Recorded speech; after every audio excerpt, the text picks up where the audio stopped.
గండిపేట వద్ద తెలంగాణ సీఎం రేవంత్ రెడ్డి పర్యటిస్తున్నారు. లైవ్ లో చూద్దాం. సంబరంగా చేసే బాధ్యత మన ముఖ్యమంత్రి గారు తీసుకుంటారని మీ అందరూ కోరుతున్నాను. అందుకని మనం అందరం ఒకటే ఆలోచించాలి. ప్రజలు చెప్పేది వినుకుంటా ఇబ్బంది లేకుండా మనం చేసే బాధ్యత మనం తీసుకోవాలని ఆలోచనతో ఉన్నాయి. నాకు 2-3 సమస్యలు మా దగ్గర ఉన్నాయి ప్రజలకు. ఎందుకంటే ఏరియా చాలా పెద్దగా అవుతున్నది, అందరు కూడా తెలుసు. ఇక్కడ జూనియర్ కాలేజ్ లేదు, మాకు ఒకటి జూనియర్ కాలేజ్ కావాలన్నా. ఎందుకంటే చాలా మంది బీద వాళ్ళు ఉన్నారు, పెద్ద పెద్ద స్కూళ్ళలో చదవాలంటే బీద వాళ్ళు చదవలేకపోతున్నారు. ఒక జూనియర్ కాలేజ్ కాలేదు, ఒక స్టేడియము. ఆనాడు రాజశేఖర రెడ్డి ఉన్నప్పుడు ఫౌండేషన్ వేసిండు, కానీ మన ల్యాండ్ వేరే వాళ్ళు కట్టాయించి 5 ఎకరాల ల్యాండ్ చేసినప్పుడు మంచి రోజుల అది కూడా మాకు ఒకటి స్టేడియం. ఎందుకంటే ఇంత పెద్ద ఏరియాలో ఈ స్టేడియం ఉంటే దానికో బాగుంటుంది నేను కూడా మీ అందరినీ కోరుతున్నాను. ఎందుకంటే మన ముఖ్యమంత్రి గారు ఏదైనా మాట ఇస్తే అన్ని ఇని ఏ విధంగా ఎప్పుడు చేయాలనే ఆలోచనతో చేస్తారని కూడా మేము అందరం నమ్ముతున్నాం. ఈరోజు ప్రజలందరూ కూడా కాంగ్రెస్ పార్టీ వచ్చిన తర్వాత ఏమేం చేస్తున్నారు, ఏ పథకాలు కూడా ఎక్కడ కూడా ఆగలేదు, అన్ని పథకాలు కూడా నడుస్తున్నాయి. మేము ఎమ్మెల్యేలు ఇస్తున్నాం, అందరూ కూడా చెప్పగలుగుతున్నాం. చాలా మంది చాలా మాట్లాడతారు, ఇది ఆగింది అది, ఎక్కడ కూడా ఆగలేదు. ప్రజలందరూ ఇక్కడనే ఉన్నారు, వింటున్నారు.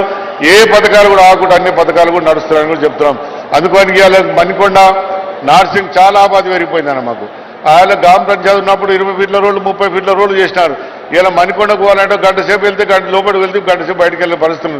దానికి మొత్తం రింగ్ రోడ్లు అవుతాయి. ఏంటంటే లింక్ రోడ్లు ఒక 4-5 లింక్ రోడ్లు కావాలన్నా అధికారులను పిలిచి మేమందరం కూడా మాట్లాడి నీ దగ్గరికి ఏమేమైతే అవన్నీ కూడా తీసుకొచ్చే బాధ్యత కూడా తీసుకుంటాం. ఇంత మంచి కార్యక్రమం నిజంగా ఒకటి ఒక్కటే కాకుండా చాలా ఉన్నాయన్న. కొన్ని మా దగ్గర భూముల సమస్యలు కూడా ఉన్నాయి, అవన్నీ మీ దృష్టికి తెచ్చినాం. మేము అందరూ కూడా అది ఒక్కటే నేను కోరేది ఒకటేనక, భూముల సమస్య రైతులకు తీడిస్తే మటుకు మీరు ఎప్పుడు భగవంతుని కోరుకుంటారు. అది మీ చేతుల పని మీరు చేయగలుగుతాం. మేము పట్ట పాస్బుక్లు ఉన్న వాళ్ళకి వేయమంటున్నాం, పట్ట పాస్బుక్లు లేని వాళ్ళకి ఎవరికి ఇవ్వమంటలేం. అదొక దృష్టిలో పెట్టాలి. మీకు సమయం ఉన్న మళ్ళొక పరి అన్నీ కూడా తీసుకొచ్చి మీ ముందు కూర్చొని చేస్తామని చెప్తున్నాం. ఏదేం చెప్పినా అని నిజంగా కూడా 2 సంవత్సరాలు అయింది ముఖ్యమంత్రి. 2 సంవత్సరాలు ఎమ్మెల్యేలు కలవడం ఎన్ని మాట్లాడితే నేను అనుకుంటే 10 సార్లు వచ్చినాం, కూడా 10-12 సార్లు వచ్చినాం. అది చాలా ఆనందం ఉంది. మేము పని చేసుకోకంటే ఎక్కువ ఆనందం ఉన్నది ఈ రోజు. అనుకో ఒక ముఖ్యమంత్రి అంటే ఎట్లుంటే అనేది మీరు చూపెడుతున్నారు, అది చాలా సంతోషం. చాలా మంది దగ్గర పనిచేసినాం మేము. ఎప్పుడు కూడా సంవత్సరానికి ఒకసారి కూడా ఉద్యోగం కలగకపోయేది. ఎప్పుడు వచ్చినా అన్న తమ్మి అని ఇంత మాట్లాడే ముఖ్యమంత్రి ఈ ముఖ్యమంత్రినే చూసినాను.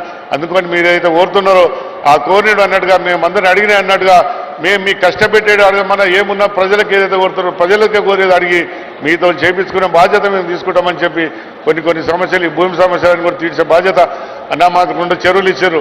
మా అదృష్టం మా కాన్స్టిట్యున్సీకి మంచిగా దీన్ని టూరిజం చేసి మీరు ఒక మంచి పేరు తెచ్చుకోవాలని చేస్తున్నారు. ఎందుకంటే మూసినది ఇంత సుందరంగా చేస్తున్నారు.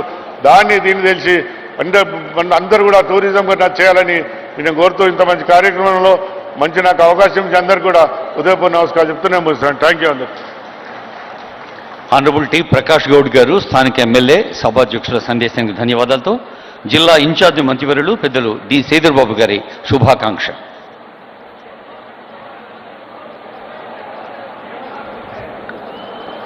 అందరికీ నమస్కారం. సభాధ్యక్షులు, స్థానిక గౌరవ శాసనసభ్యులు ప్రకాష్ గౌడ్ గారు, మరొక బృహత్తర మంచినీటి పథకానికి సంబంధించి తెలంగాణ రాష్ట్రం ఏర్పడ్డ తర్వాత